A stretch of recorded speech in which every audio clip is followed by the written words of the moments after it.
ಎಲ್ಲರಿಗೂ ನಮಸ್ಕಾರ. ನನ್ನ ಹೆಸರು ಛಾಯಾ ಅಂತ. ಒಂದು ಕಾಲೇಜಲ್ಲಿ ಕೆಮಿಸ್ಟ್ರಿ ಪ್ರೊಫೆಸರ್ ಆಗಿ ವರ್ಕ್ ಮಾಡ್ತಾ ಇದ್ದೀನಿ. ನನ್ನ ಇಂಟೆನ್ಷನ್ ಏನು ಈ ಚಾನೆಲ್ನ ಸ್ಟಾರ್ಟ್ ಮಾಡೋದಕ್ಕೆ ಅಂದರೆ, ಸಾಧ್ಯ ಆದಷ್ಟು ಕೆಮಿಸ್ಟ್ರಿ ರಿಲೇಟೆಡ್ ಕೆಮಿಸ್ಟ್ರಿ ರಿಲೇಟೆಡ್ ಟಾಪಿಕ್ಸ್ನ ಸಿಂಪಲ್ ಆಗಿ ಕನ್ನಡದ ಹೇಳುವಂಥ ಪ್ರಯತ್ನ ಮಾಡ್ತಿದ್ದೀನಿ. ಪರ್ಟಿಕ್ಯುಲರ್ಲಿ ಕನ್ನಡ ಮೀಡಿಯಂ ಹುಡುಗರಿಗೆ, ರೂರಲ್ ಹುಡುಗರಿಗೆ ಹೆಲ್ಪ್ ಆಗಲಿ ಅಂತ ಕೆಮಿಸ್ಟ್ರಿನ ಕನ್ನಡದ ಹೇಳುವಂಥ ಪ್ರಯತ್ನ ನಾನು ನನ್ನ ಚಾನಲ್ ಮುಖಾಂತರ ಮಾಡ್ತಾ ಇದ್ದೀನಿ. ನೀವೇನಾದರೂ ರಾಣಿ ಚೆನ್ನಮ್ಮ ಯೂನಿವರ್ಸಿಟಿನಲ್ಲಿ ಓದ್ತಾ ಇದ್ದೀರಾ ಅಂತಂದರೆ, ಫೋರ್ತ್ ಸೆಮ್ಮಲ್ಲಿ ಇದ್ದೀರಾ, SCP ಪ್ರಕಾರ ಅಂತಂದರೆ ಯೂನಿಟ್ 3ನಲ್ಲಿ ಒಂದು ಸಬ್ ಟಾಪಿಕ್ ಬರುತ್ತೆ, ರಿಯಾಕ್ಟಿವ್ ಇಂಟರ್ಮೀಡಿಯೇಟ್ಸ್ ಅಂತ. ಆ ಸೀರೀಸಲ್ಲಿ ಇವತ್ತು ನಾನು 10ನೇ ವೀಡಿಯೋಸು ಅಪ್ಲೋಡ್ ಮಾಡ್ತಾ ಇದ್ದೀನಿ. ರಿಯಾಕ್ಟಿವ್ ಇಂಟರ್ಮೀಡಿಯೇಟ್ಸಲ್ಲಿ ನಿಮಗೆ ಕಾರ್ಬೋಕೆಟಿಯಾನ್ ಬರುತ್ತೆ, ಕಾರ್ಬನಿಯಾನ್ ಬರುತ್ತೆ, ಕಾರ್ಬನ್ ಫ್ರೀ ರ್ಯಾಡಿಕಲ್ಸ್ ಬರುತ್ತೆ. ಅದೇ ಥರ ಇನ್ನೊಂದು ಇಂಟರ್ಮೀಡಿಯೇಟ್ಸ್ ಬರುತ್ತೆ, ಅದಕ್ಕೆ ನಾವೇನಂತ ಕರಿತೀವಿ, ಕಾರ್ಬೀನ್ಸ್ ಅಂತ ಕರಿತೀವಿ. ವೆರಾಸ್ ಕಾರ್ಬೋಕಟಿಯಾನು, ಕಾರ್ಬನಿಯಾನು, ಕಾರ್ಬನ್ ಫ್ರೀ ರ್ಯಾಡಿಕಲ್ಸ್ ಎಲ್ಲ ಏನಾಗುತ್ತೆ ಅಂದರೆ ಹೋಮೋಲೆಟಿಕ್ ಫ್ಯೂಷನ್ ಮತ್ತು ಹೆಟ್ರೋಲೆಟಿಕ್ ಕ್ಲಿವೇಜಲ್ಲಿ ನಿಮಗೆ ಫಾರ್ಮೇಷನ್ ಆಗ್ತಾ ಹೋಗುತ್ತೆ. ಬಟ್ ಇಲ್ಲೇನಾಗುತ್ತೆ ಅಂದರೆ ರಿಮೂವಲ್ ಆಫ್ ದಿ ಎಲೆಕ್ಟ್ರಾನ್ಸ್ ಆಗುತ್ತೆ, ಬಟ್ ನಾಟ್ ಐದರ್ ಹೋಮೋಲೆಟಿಕಲಿ ಆರ್ ಹೆಟ್ರೋಲೆಟಿಕಲಿ. ಬೇರೆ ಡಿಫ್ರೆಂಟ್ ಫಾರ್ಮಲ್ಲಿ ಕ್ಲಿವೇಜ್ ಆಗಿಬಿಟ್ಟು ನಿಮಗೆ ರಿಯಾಕ್ಟಿವ್ ಇಂಟರ್ಮೀಡಿಯೇಟ್ ಬರ್ತಾ ಹೋಗುತ್ತೆ. ಆ ರಿಯಾಕ್ಟಿವ್ ಇಂಟರ್ಮೀಡಿಯೇಟ್ಗೆ ನಾವು ಕಾರ್ಬೀನ್ ಅಂತ ಕರಿತೀವಿ, ಅಥವಾ ಡೈಮಿಥಿಲೀನ್ ಕಾರ್ಬನ್ ಅಂತ ಕರಿತೀವಿ. ಸೊ ಅದು ನ್ಯೂಟ್ರಲ್ ಆಗಿರುತ್ತೆ, ಯಾವುದೇ ರೀತಿಯಾದಂಥ ಚಾರ್ಜ್ ಇರೋದಿಲ್ಲ, ಬಟ್ ಅದು ಎಲೆಕ್ಟ್ರಾನ್ ಡಿಫಿಷಿಯೆಂಟ್ ಆಗಿರುತ್ತೆ. ಆ ರಿಯಾಕ್ಟಿವ್ ಇಂಟರ್ಮೀಡಿಯೇಟ್ ಬಗ್ಗೆ ಇವತ್ತು ಇನ್ ಡೀಟೇಲ್ ಆಗಿ ತಿಳ್ಕೊಳ್ಳೋಣ. Again welcome to Kenchaya. ನನ್ನ ಚಾನಲ್ನ ಸಬ್ಸ್ಕ್ರೈಬ್ ಮಾಡಿ, ಶೇರ್ ಮಾಡಿ, ಸಪೋರ್ಟ್ ಮಾಡಿ. ಸಬ್ಸ್ಕ್ರೈಬ್ ಮಾಡಿದ್ಮೇಲೆ ಪ್ಲೇಲಿಸ್ಟ್ಗೆ ಹೋಗಿ NEP BSc second sem, third sem ಅಂತ ಹೇಳಿದ್ರೆ ಎಲ್ಲ ವಿಡಿಯೋಸ್ ನಿಮಗೆ ಅಲ್ಲಿ ಸಿಗ್ತಾ ಹೋಗುತ್ತೆ. ಆವಾಗ ನಿಮಗೆ ಅಲ್ಲಿ ಎಗೇನ್ ನಾನು ನಂಬರ್ ಪ್ರಕಾರ ಕೊಟ್ಟಿದ್ದೀನಿ, 1 2 3 ಅಂತ. ನೀವು ಅದೇ ಪ್ರಕಾರ ಓದ್ಕೊಂಡು ಹೋದರೆ ನಿಮ್ಮ ಸಿಲೆಬಸ್ ಪ್ರಕಾರ ಎಲ್ಲ ವೀಡಿಯೋಸ್ನು ಅಪ್ಲೋಡ್ ಮಾಡ್ತಾ ಇದ್ದೀನಿ. ಕಾರ್ಬೀನ್ಸ್ ನಾನು ಮುಂಚೆನೇ ಹೇಳ್ದಂಗೆ ಅವು reactive intermediates, highly reactive species. Life ಸ್ಪೈಲು ಅಥವಾ ಅವ್ರದ್ದು ಲೈಫ್ ಟೈಮ್ ಏನಿದೆಯಲ್ಲ, not even less than 1 second ಇರುತ್ತೆ. ಅಂಥ ಇಂಟರ್ಮೀಡಿಯೇಟ್ಸ್ಗೆ ನಾವು ಏನಂತ ಕರಿತೀವಿ, ಕಾರ್ಬೀನ್ಸ್ ಅಂತ ಕರಿತೀವಿ. ಈ ಕಾರ್ಬೀನ್ಸ್ ಏನಿದೆಯಲ್ಲ, they are uncharged electron deficient molecular species which contains divalent carbon atom surrounded by 6 of electrons and 2 substituent.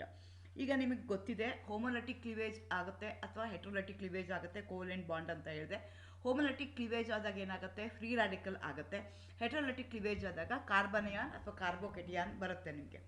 ಆದರೆ ಕಾರ್ಬೀನ್ಸ್ ಏನಿದೆಯಲ್ಲ, it's a special type of intermediates. ನೀವು ನೋಡ್ಕೊಳ್ಳಿ ಹೇಗಿದೆ ಅಂದರೆ, ನಾನು ಕಾರ್ಬನ್ ಟೆಟ್ರಾಕ್ಲೋರೈಡ್ ಎಕ್ಸಾಂಪಲ್ನ ತೊಗೊಂಡಿದ್ದೀನಿ.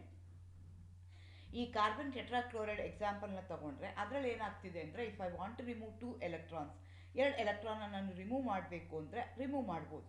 ಆದರೆ ನಾನು ಹೇಗೆ ರಿಮೂವ್ ಮಾಡ್ತೀನಿ ಅಂತಂದರೆ, ಒಂದು ಕೋಲೆಂಟ್ ಬಾಂಡ್ ಬಿಟ್ವೀನ್ CCl, ಇನ್ನೊಂದು ಕೋಲೆಂಟ್ ಬಾಂಡ್ ಬಿಟ್ವೀನ್ CClನಲ್ಲಿ ಅಲ್ಲಿ ಏನಾಗುತ್ತೆ ಅಂದರೆ ಕ್ಲೀವ್ ಆಗುತ್ತೆ. ಯಾವ ರೀತಿ ಕ್ಲೀವ್ ಆಗುತ್ತೆ, ಅಲ್ಲಿ ಹೋಮೋಲೆಟಿಕ್ ಕ್ಲಿವೇಜ್ ಆಗುತ್ತೆ. ಸೊ ಸಿ ಏನಾಗ್ತಾ ಇದೆ, ಸಿ ಮೇಲೆ ಒಂದು ಫ್ರೀ ರ್ಯಾಡಿಕಲ್ ಇದೆ, ಇನ್ನೊಂದು CL ಇದೆ. ಬಟ್ ಫ್ರೀ ರ್ಯಾಡಿಕಲ್ ಆದರೆ ಹೇಗಾಗುತ್ತೆ, ಒಂದೇ ಆಟಮಿಂದ ಕ್ಲೀವ್ ಆಗಿದ್ರೆ ಅವಾಗ ಅದನ್ನು ನಾವು ಫ್ರೀ ರ್ಯಾಡಿಕಲ್ ಅಂತ ಕರಿತೀವಿ. ಆದರೆ ಇಲ್ಲೇನಾಗ್ತಿದೆ, ಕ್ಲಿವೇಜ್ ಆಗ್ತಾ ಇರೋದು ಯಾವುದು, 2 ಬಾಂಡು ಕ್ಲಿವೇಜ್ ಆಗ್ತಾ ಇದೆ at a time of the central carbon containing ಕಾಂಪೌಂಡ್ಸಲ್ಲಿ. ಅಂಥ ಎಲೆಕ್ಟ್ರಾನ್ ಡಿಫಿಷಿಯಂಟ್ ಸ್ಪೀಷೀಸ್ಗೆ ನಾವು ಕಾರ್ಬೀನ್ಸ್ ಅಂತ ಹೇಳ್ತೀವಿ. Don't get confuse with free radical and a carbene. Free radical homolytic cleavage ಆಗುತ್ತೆ, ಒಂದೇ ಬಾಂಡು ಕ್ಲೀವ್ ಆಗುತ್ತೆ. ಆದರೆ ಕಾರ್ಬೀನ್ ಫಾರ್ಮೇಷನಲ್ಲಿ ಏನಾಗ್ತಿದೆ ಅಂದರೆ 2 ಬಾಂಡು ಕ್ಲೀವ್ ಆಗ್ತಾ ಇದೆ. ಹಾಗಾಗಿ ಇದು ಏನಾಗಿರುತ್ತೆ ಅಂದರೆ ಡೈವೇಲೆಂಟ್ ಕಾರ್ಬನ್ ಅಂತ ಕರಿತೀವಿ. ಇದಕ್ಕೆ ವೇಲೆನ್ಸಿ ಎಷ್ಟಿರುತ್ತೆ, ಕಾರ್ಬನ್ಗೆ 2 ವೇಲೆನ್ಸಿ ಇರುತ್ತೆ. ಬಟ್ ಅದಕ್ಕೆ ಏನಾಗಿರುತ್ತೆ, 2 unshared pair of valence electrons ಇರುತ್ತೆ. Divalent carbene, electron deficient but it do not contain any charge. ಅಂಥ ಕಾರ್ಬೀನ್ಸ್ಗೆ ನಾವೇನಂತ ಕರಿತೀವಿ, ಅಂಥ ಇಂಟರ್ಮೀಡಿಯೇಟ್ಸ್ಗೆ ನಾವೇನಂತ ಕರಿತೀವಿ, ಕಾರ್ಬೀನ್ಸ್ ಅಂತ ಕರಿತೀವಿ. It's a neutral carbon containing molecule in which it going to have 2 valency, 2 valency ಇರುತ್ತೆ, 2 ಅನ್ಶೇರ್ಡ್ ಪೇರ್ ಆಫ್ ಎಲೆಕ್ಟ್ರಾನ್ಸ್ ಇರುತ್ತೆ. ಫ್ರೀ ರ್ಯಾಡಿಕಲ್ಸ್ ಅಲ್ಲಿ ಆದರೆ ಏನಾಗುತ್ತೆ, ಒಂದೇ ಬಾಂಡ್ ಕ್ಲೀವ್ ಆಗುತ್ತೆ, ಅದಕ್ಕೆ 1 ಎಲೆಕ್ಟ್ರಾನ್ ಹೋಗುತ್ತೆ, ಇದಕ್ಕೆ 1 ಎಲೆಕ್ಟ್ರಾನ್ ಆಗುತ್ತೆ. ಆಡ್ ಎಲೆಕ್ಟ್ರಾನ್ ಸ್ಪೀಶೀಸ್ ಅಂತ ಅದನ್ನು ಕರಿತೀವಿ. ಕಾರ್ಬಿನ್ಸಲ್ಲಿ ಏನಾಗ್ತಿದೆ, ವಿತಿನ್ ದಿ ಮಾಲಿಕ್ಯೂಲ್ ಏನಾಗ್ತಿದೆ, 2 ಬಾಂಡ್ ಕ್ಲೀವ್ ಆಗ್ತಾ ಇದೆ. ಅಂಥ ಇಂಟರ್ಮೀಡಿಯೇಟ್ಸ್ಗೆ ನಾವೇನಂತ ಕರಿತೀವಿ, ಕಾರ್ಬೀನ್ ಅಂತ ಕರಿತೀವಿ. ಕಾರ್ಬಿನ್ಗೆ ಯಾವುದೇ ರೀತಿಯಾದಂಥ ಚಾರ್ಜ್ ಇಲ್ಲ, it's a neutral molecule but it's a divalent. For example CH free radical ಇತ್ತು ಅಂದರೆ ಅದಕ್ಕೆ ನಾವು ಮಿಥಿಲೀನ್ ಅಂತ ಹೇಳ್ತೀವಿ. ಓಕೆ, ಹಾಗಾದರೆ ಇದ್ರದ್ದು ಕ್ಯಾರೆಕ್ಟರಿಸ್ಟಿಕ್ಸ್ ಏನಾಗಿರುತ್ತೆ, ಎಷ್ಟು ವೇಲೆನ್ಸ್ ಎಲೆಕ್ಟ್ರಾನ್ಸ್ ಇರುತ್ತೆ? ಒಟ್ಟು 6 ವೇಲೆನ್ಸ್ ಎಲೆಕ್ಟ್ರಾನ್ಸ್ ಇರುತ್ತೆ, ಅಥವಾ 6 ಎಲೆಕ್ಟ್ರಾನ್ಸ್ ಇರುತ್ತೆ ಅರೌಂಡ್ ದಿ ಕಾರ್ಬನ್. ಹೇಗೆ ಅಂತಂದರೆ, ಎರಡು ಬಿಟ್ವೀನ್ ಸಿ ಆ್ಯಂಡ್ ಹೆಚ್ ಒಂದು ಕೋವಲೆಂಟ್ ಬಾಂಡ್ ಆಗಬೇಕು ಅಂದರೆ 2 ಎಲೆಕ್ಟ್ರಾನ್ ಬೇಕು. 2 ಬಾಂಡ್ ಇದೆ, 2 ಬಾಂಡ್ ಇರೋದಕ್ಕೋಸ್ಕರ ಏನಾಯಿತು, ಅಲ್ಲಿ 4 ಎಲೆಕ್ಟ್ರಾನ್ ಆಯಿತು. ಇನ್ನು ಎರಡು ಎಲೆಕ್ಟ್ರಾನ್ ಯಾವುದು ಅಂದರೆ ವೇಲೆನ್ಸ್ ಎಲೆಕ್ಟ್ರಾನ್ಸಲ್ಲಿ ಇರುವಂಥದ್ದು. ಸೊ ಹಾಗಾಗಿ ಸುತ್ತ ಎಷ್ಟು ಎಲೆಕ್ಟ್ರಾನ್ಸ್ ಇದೆ? 6 ಎಲೆಕ್ಟ್ರಾನ್ಸ್ ಇದೆ. ಆಕ್ಟೇಟ್ ಇಲ್ಲ, ಹಾಗಾಗಿ ಇದನ್ನು ನಾವು ಎಲೆಕ್ಟ್ರಾನ್ ಡಿಫಿಷಿಯೆಂಟ್ ಅಂತ ಹೇಳ್ತೀವಿ. But they do not carry any charge, ಯಾವುದೇ ರೀತಿಯಾದಂಥ ಚಾರ್ಜ್ ಇಲ್ಲ, ಹಾಗಾಗಿ ನ್ಯೂಟ್ರಲ್ ಸ್ಪೀಶೀಸ್ ಅಂತ ಹೇಳ್ತೀವಿ. ಇನ್ಕಂಪ್ಲೀಟ್ ಆಕ್ಟೇಟ್ ಇಲ್ಲ, ಎಲೆಕ್ಟ್ರಾನ್ ಡಿಫಿಷಿಯೆಂಟ್, ಅದಕ್ಕೆ ಎಲೆಕ್ಟ್ರೋಫೈಲ್ ಅಂತ ಕರಿಬೋದು. ಹೈಲಿ ಅನ್ಸ್ಟೇಬಲ್, ಅವ್ರದ್ದು ಲೈಫ್ ಸ್ಪ್ಯಾನ್ ಏನಿದೆಯಲ್ಲ ಶಾರ್ಟ್ ಲೀವ್ಡ್ ಅಂತ ಹೇಳ್ತೀವಿ. ಇದೆಲ್ಲನೂ ಎಕ್ಸಾಂಪಲ್ ತೊಗೊಳ್ಳೋದಾದರೆ ನೀವು ಫಿನೈಲ್ ಕಾರ್ಬಿನ್ ತೊಗೋಬೋದು, ಡೈಕ್ಲೋರೋ ಕಾರ್ಬಿನ್ ತೊಗೋಬೋದು, ಕ್ಲೋರೋಬ್ರೋಮೋ ಕಾರ್ಬಿನ್ ತೊಗೋಬೋದು, ಡೈ ಆಲ್ಕೈಲ್ ಕಾರ್ಬಿನ್ನ ತೊಗೋಬೋದು. ಯಾವುದೇ ಒಂದು ಕಾರ್ಬಿನ್ ಅಂದ್ರೇನು, ಯಾವುದೋ ಒಂದು ಟೆಟ್ರಾವೇಲೆನ್ಸಿ ಆಫ್ ದಿ ಕಾರ್ಬಿನಲ್ಲಿ 2 ಬಾಂಡ್ ಬ್ರೇಕ್ ಆಗಿ 2 ಎಲೆಕ್ಟ್ರಾನ್ ಬರುತ್ತೆ. ವೇಲೆನ್ಸಿ ಎಷ್ಟಿರುತ್ತೆ? 2 ಇರುತ್ತೆ. 2 ಅನ್ಪೇರ್ಡ್ ಶೇರ್ ಆಫ್ ಎಲೆಕ್ಟ್ರಾನ್ಸ್ ಇರುತ್ತೆ. ಅಂಥ ರಿಯಾಕ್ಟಿವ್ ಸ್ಪೀಶೀಸ್ಗೆ ನಾವು ಕಾರ್ಬಿನ್ ಅಂತ ಕರಿತೀವಿ. ಓಕೆ, ಈ ಕಾರ್ಬಿನ್ನ ಅವ್ರೇನು ಕ್ಲಾಸಿಫೈ ಮಾಡ್ತಾರೆ ಅಂದರೆ 2 ಥರ ಕ್ಲಾಸಿಫೈ ಮಾಡ್ತಾರೆ, based on there electronic spin. Electronic spin ಹೇಗಿರುತ್ತೆ ಅನ್ನೋದ್ರ ಮೇಲೆ ಸಿಂಗ್ಲೆಟ್ ಕಾರ್ಬಿನ್ ಮತ್ತು ಟ್ರಿಪ್ಲೆಟ್ ಕಾರ್ಬಿನ್ ಅಂತ ಹೇಳ್ತಾರೆ. ಈಗ ಸಿಂಗ್ಲೆಟ್ ಕಾರ್ಬಿನ್ ಅಂತ ತಗೊಂಡ್ರೆ ಇನ್ನೇನಾಗಿದೆ, ಒಟ್ಟು 6 ಎಲೆಕ್ಟ್ರಾನ್ ಇದೆ. ಔಟರ್ ಮೋಸ್ಟ್ ಶೆಲ್ಲಲ್ಲಿ ಕಾರ್ಬನ್ ಸುತ್ತ ಎಷ್ಟಿದೆ? 6 ಎಲೆಕ್ಟ್ರಾನ್ ಇದೆ. ಆ 6 ಎಲೆಕ್ಟ್ರಾನ್ ಏನಾಗಿರ್ತವೆ ಅಂತಂದರೆ sp2 ಹೈಬ್ರಿಡೈಸ್ಡ್ ಆರ್ಬಿಟಲ್ ಇರುತ್ತೆ. ಸೊ ಹಾಗಾಗಿ ಅದನ್ನು ನಾವು ಏನಂತ ಕರಿತೀವಿ ಅಂತಂದರೆ ಸಿಂಗ್ಲೆಟ್ ಅಂತ ಕರಿತೀವಿ. ಅಥವಾ ಸಿಂಗ್ಲೆಟಲ್ಲಿ ಏನಾಗ್ತಿದೆ ಅಂದರೆ ನಿಮಗೆ ಒಟ್ಟು ವೇಲೆನ್ಸಿ ಆಫ್ ದಿ ಕಾರ್ಬನಲ್ಲಿ 2 ವೇಲೆನ್ಸಿ ಇದೆ, ಇನ್ನೆರಡು sp2 ಇದೆ, ಇನ್ನು 2 ಏನಾಗಿದೆ ನಿಮಗೆ p ಆರ್ಬಿಟಲ್ ಇದೆ. ಸೊ sp2 ಹೈಬ್ರಿಡ್ ಆರ್ಬಿಟಲಲ್ಲೇ ಎಲೆಕ್ಟ್ರಾನ್ಸ್ ಇರ್ತವೆ. ಹಾಗಾಗಿ ಅಂದರೆ ಅವೆರಡೂ ಪೇರ್ಡ್ ಆಗಿರ್ತವೆ, ಎರಡು ಒಂದೇ ಲೋಬಲ್ಲಿ ಇರ್ತವೆ. ಅಂಥದಕ್ಕೆ ನಾವು ಸಿಂಗ್ಲೆಟ್ ಕಾರ್ಬಿನ್ ಅಂತ ಕರಿತೀವಿ. ಟ್ರಿಪ್ಲೆಟ್ ಕಾರ್ಬಿನಲ್ಲಿ 2 ಥರ ನಾವು ಕನ್ಸಿಡರ್ ಮಾಡ್ಕೋಬೋದು. ಜನರಲಿ ಏನಾಗಿರುತ್ತೆ ಅಂದರೆ ಆ ಅನ್ಪೇರ್ಡ್ ಎಲೆಕ್ಟ್ರಾನ್ಸ್ ಯಾವುದಿರುತ್ತಲ್ಲ, they will be not paired. ಇಲ್ಲೇನಾಗಿರುತ್ತೆ? ಪೇರ್ಡ್ ಆಗಿದೆ. ಆದರೆ ಇಲ್ಲೇನಾಗಿದೆ? ಪೇರ್ಡ್ ಆಗಿಲ್ಲ. sp2 ಮತ್ತು sp ತೊಗೊಂಡ್ರೆ ಅದೇನಾಗುತ್ತೆ ಅಂದರೆ ಈ ರೀತಿ ಆಗಿರುತ್ತೆ, ಅಥವಾ ಈ ರೀತಿ ಆಗೋಂಥ ಚಾನ್ಸಸ್ಸು ಇರುತ್ತೆ. ಬಟ್ ಮೆಜಾರಿಟಿ ಆಫ್ ದಿ ಕೇಸಸಲ್ಲಿ ಅದು sp ಹೈಬ್ರಿಡೈಸೇಷನ್ ಆಗಿರುತ್ತೆ. sp ಹೈಬ್ರಿಡೈಸೇಷನ್ ಅಂದರೆ ಎಷ್ಟಿರುತ್ತೆ? 2 sp ಹೈಬ್ರಿಡ್ ಆರ್ಬಿಟಲ್ ಇರುತ್ತೆ, 2 p ಆರ್ಬಿಟಲ್ ಇರುತ್ತೆ, 2 ಎಲೆಕ್ಟ್ರಾನು p ಆರ್ಬಿಟಲಲ್ಲಿ ಇರುತ್ತೆ, ಅನ್ಪೇರ್ಡ್ ಆಗಿರುತ್ತೆ. ಅಂಥದಕ್ಕೆ ನಾವು ಟ್ರಿಪ್ಲೆಟ್ ಸ್ಟೇಟ್ ಅಂತ ಹೇಳ್ತೀವಿ. ಟ್ರಿಪ್ಲೆಟು 2 ಥರ ಎಕ್ಸಿಸ್ಟ್ ಆಗ್ಬೋದು, sp2 ಹೈಬ್ರಿಡೈಸೇಷನು ಇರ್ಬೋದು, sp ಹೈಬ್ರಿಡೈಸೇಷನು ಇರ್ಬೋದು. ಆದರೆ ಸಿಂಗ್ಲೆಟ್ ತೊಗೊಂಡ್ರೆ ಅದು sp2 ಹೈಬ್ರಿಡ್ ಆರ್ಬಿಟಲ್ ಸ್ಟೇಟಲ್ಲೇ ಇರುತ್ತೆ. ಬಟ್ ಜನರಲಿ ಟ್ರಿಪ್ಲೆಟನ್ನು ಅದೇನಾಗಿರುತ್ತೆ ಅಂದರೆ sp ಹೈಬ್ರಿಡೈಸ್ ಸ್ಟೇಟಲ್ಲೇ, again depending upon the group that has been attached. Okay, ಹಾಗಾದ್ರೆ ಸಿಂಗ್ಲೆಟ್ ಕಾರ್ಬಿನ್ ಅದು ಎಕ್ಸ್ಪ್ಲನೇಷನ್ ಕನ್ಸಿಡರ್ ಮಾಡ್ಕೊಳ್ಳೋದಾದರೆ, non bonded electrons are paired and are in anti parallel spin. ಅವೇನಾಗಿರುತ್ತೆ? Non bonded electrons ಅವು paired ಆಗಿರ್ತವೆ and in anti parallel spin ಇರ್ತವೆ. Shape ಯಾವ ರೀತಿ ಇರುತ್ತೆ? ಟ್ರೈಗೋನಲ್ ಶೇಪ್ ಇರುತ್ತೆ. ಡಯಾಮ್ಯಾಗ್ನೆಟಿಕ್ ಅಂತ ಹೇಳ್ತಾರೆ, ಯಾಕೆಂದರೆ ಯಾವುದೇ ರೀತಿಯಾದಂಥ ಅನ್ಪೇರ್ಡ್ ಎಲೆಕ್ಟ್ರಾನ್ಸ್ ಇಲ್ಲ, ಎಲ್ಲ ಎಲೆಕ್ಟ್ರಾನ್ಸ್ ಏನಾಗಿದೆ? ಪೇರ್ಡ್ ಆಗಿದೆ. ಸೊ ಬಾಂಡೆಡ್ ಪೇರ್ ಇರ್ಬೋದು, ನಾನ್ ಬಾಂಡೆಡ್ ಪೇರ್ ಇರ್ಬೋದು, ಎಲ್ಲ ಏನಾಗಿದೆ? ಪೇರ್ಡ್ ಆಗಿದೆ.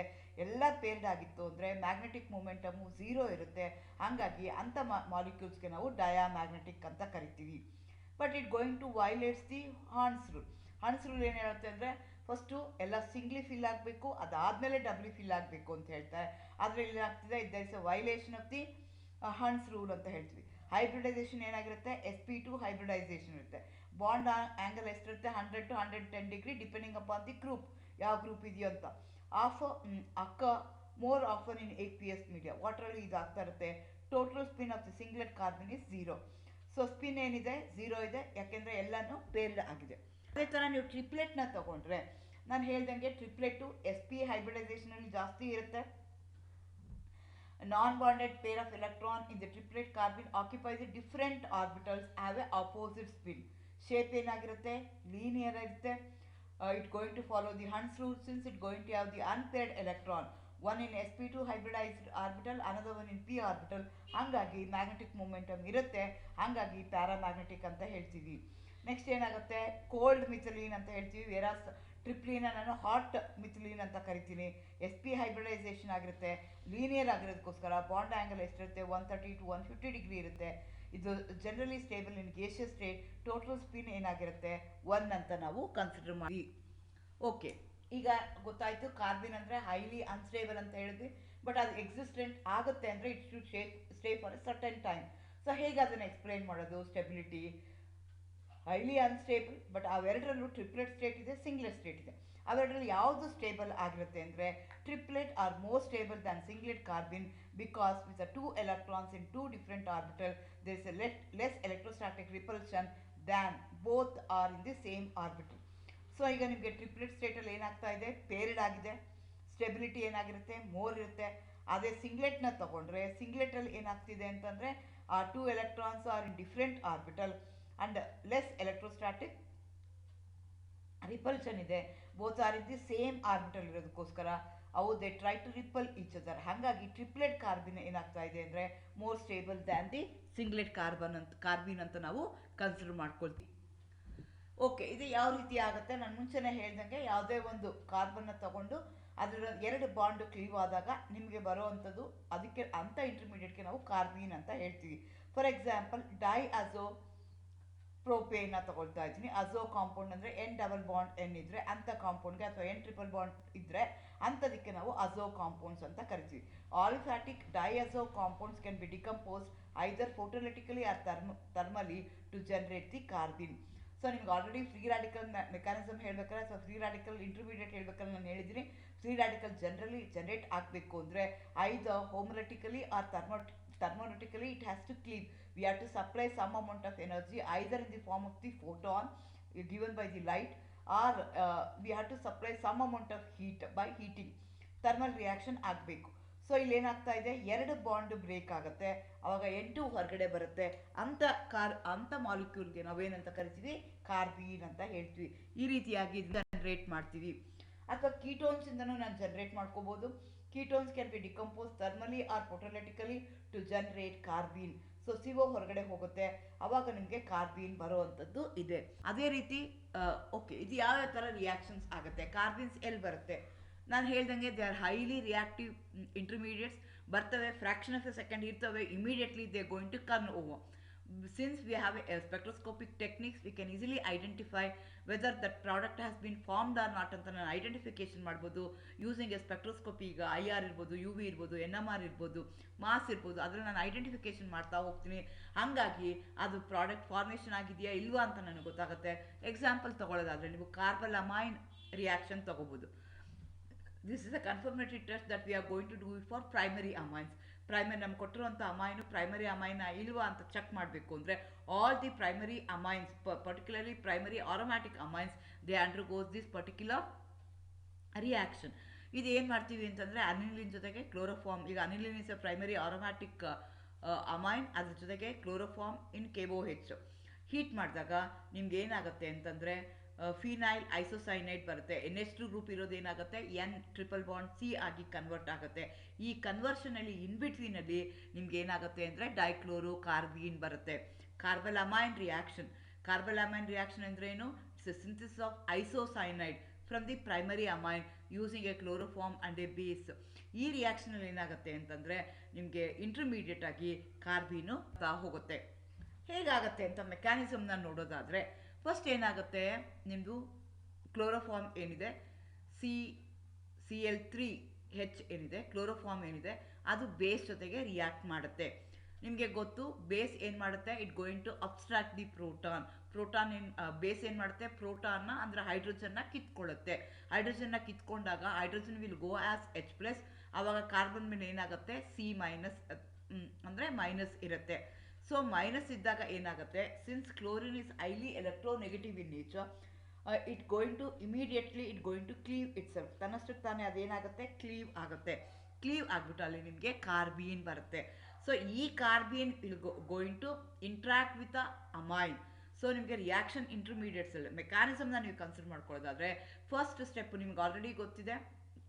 ಹೇಗಾಗುತ್ತೆ ಅಂದರೆ ನಿಮ್ಮದು ಯಾವುದು ಕಾರ್ಬೀನ್ ಇದೆಯಲ್ಲ, ಕಾರ್ಬೀನ್ ಏನು ಮಾಡುತ್ತೆ,